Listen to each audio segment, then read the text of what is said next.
पावसाच्या नोंदींच्या दृष्टीने 1 जून ते 30 सप्टेंबर हा कालावधी मान्सूनचा हंगाम मानला जातो. मात्र असं कधीच होत नाही की 1 जूनला देशभरामध्ये मान्सून सक्रिय झाला आणि 30 जूनला तो संपला.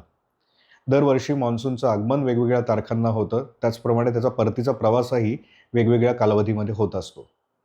या दरम्यानच्या काळामध्ये म्हणजे मान्सूनच्या आगमनापासून परतीच्या प्रवासाच्या काळामध्ये मान्सूनमध्ये ॲक्टिव्ह आणि ब्रेक सायकल्स असतात. म्हणजे काही वेळा मान्सून सक्रिय असतो, तर काही वेळा त्याच्यामध्ये खंड येत असतात.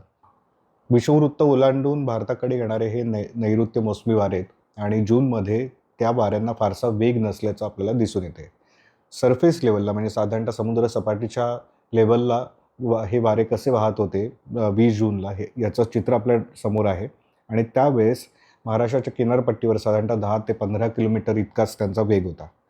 हेच जर चित्र आपण आत्ता जुलैमध्ये बघितलं तर या वाऱ्यांचा वेग सध्या 40 किलोमीटरच्या पेक्षा पण जास्त असल्याचं सरफेस लेवलला दिसून येतं आहे आणि हे वारे थेट येऊन पश्चिम घाटाला आदळत आहेत आणि त्यामुळे या भागामध्ये मोठा पाऊस होत असल्याचं आपल्याला दिसून येतं.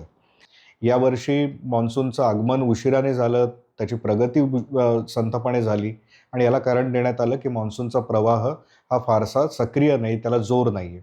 त्याच काळामध्ये प्रशांत महासागरामध्ये एल निनोची स्थिती तयार होत होती आणि याचाच परिणाम थेट जूनच्या पावसावर झाला. मात्र एकाएकी हिंदी महासागरावर एमजेओची स्थिती तयार झाली, सकारात्मक त्यामुळे मान्सूनसाठी हवामान तयार झालं आणि कमी दाबाचं क्षेत्र तयार होऊन एका आठवड्याच्या कालावधीमध्ये किमान मध्य भारत आणि महाराष्ट्र या भागामध्ये तरी खूप मोठा पाऊस झाला.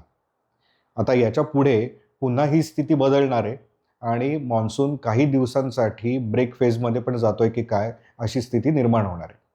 ज्या भागामध्ये हा निळा रंग आपल्याला दिसतोय तिथे बाष्प किती आहे याचं आपल्याला दर्शन होत आहे आणि या स्थितीमुळे जूनच्या तुलनेमध्ये जुलैमध्ये जास्त पाऊस झाला आहे. आता ही स्थिती बदलणार आहे. हे क्षेत्र वीक होतं आहे, त्याची तीव्रता कमी होते आणि ते नंतर वर जाऊन ईशान्येकडे असं वरच्या भागामध्ये जाईल.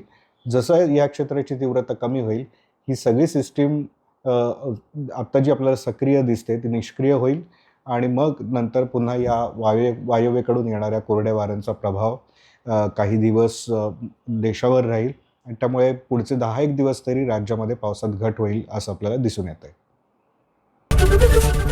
एबीपी माझा, उघडा डोळे बघा नीट.